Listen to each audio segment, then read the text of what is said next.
Alright, Sega just revealed that the new Crazy Taxi Revival uses generative AI to build its background assets. And the internet's immediate reaction is basically, wait, why would Crazy Taxi need AI for anything? Let's get into it. Shoutouts to Kotaku for the article. The title of the article is the question that remains. Why do you need generative AI to make Crazy Taxi?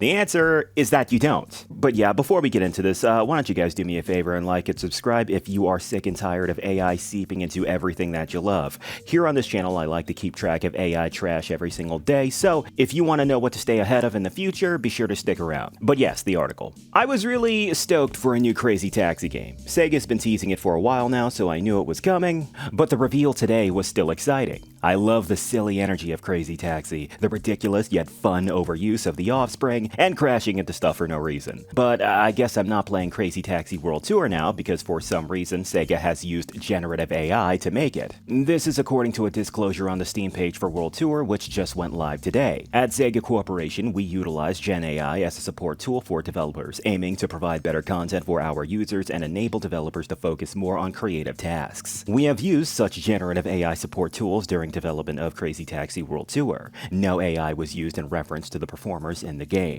That's a quote from the Steam page. And yeah, I really don't understand why you would need Crazy Taxi for any of this basic content. And whoever wrote this article very clearly agrees. What do you need generative AI for, man? It's Crazy Taxi. You literally made one of these games in the late 90s with zero generative AI, and it was great. We have better technology now that's not Gen AI that you can use. What are you even generating? Buildings? Soda cans? Signs? None of that requires Gen AI. You could just hire someone to make those things. And you see that, and yeah, I totally agree with that. That's what it always boils down to. These goddamn corpos always try to make it out like they're using AI as the next generation of technology to make their games even better, even more top-notch, and even more cutting edge. But at the end of the day, so far, all they're doing with it is just using it to replace the absolute most mundane tasks that literally anyone can do with a basic amount of graphic design knowledge on a computer. You could go to a fucking community college for graphic design in 3D and learn how to do half of the things that generative AI are doing right now, in this instance, you know what I mean? So yeah, there's absolutely no excuse here. Sega is just using this because they don't want to pay for actual people's jobs. They're just pinching pennies right now, bro. But yeah.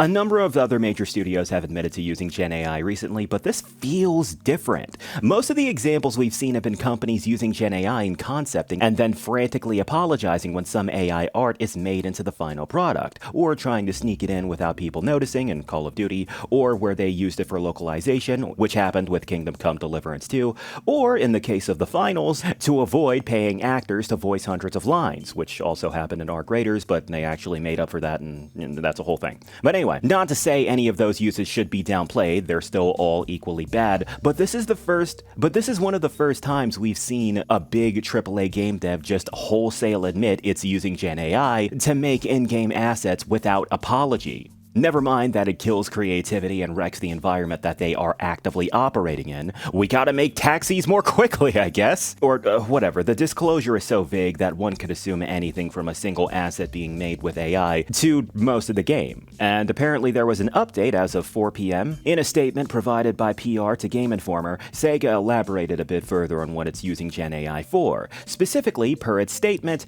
the development of background assets for Crazy Taxi World Tour. Assets generated were still subjective to review by the development team. That does not improve matters. In fact, if anything, that's kind of even more pathetic, because why the hell, you still don't need AI for that. Again, you could go to community college for basic graphic design in 3D for 1 year and probably make the goddamn assets for all of the things that they're using AI for right now. But yeah, as for some closing thoughts for this entire situation, look, Crazy Taxi back during its time and even right now, I remember playing this shit back when I was a little kid in Dave & Buster's. I gotta say right now, the number one thing that makes this game, unique is just how personality-driven it is. It is one of the most personality-driven arcade games I ever played. And that crazy-ass personality is just proudly human-made. So when Sega just shrugs and blatantly says out loud, not even trying to hide it, oh yeah, we put AI in this, it's just gross, bro. And I can't stress it enough, the fact that they didn't give a shit and just blatantly said it out loud, whereas most of these studios have to be scared about it, just shows off the direction of the creative media industry right now. But yeah, those are my thoughts. What are y'all's? Whatever it is, be sure to let me know in the comment section. That's gonna wrap up this video, boys. This is Jack Talks Back, signing out. You guys have a good one.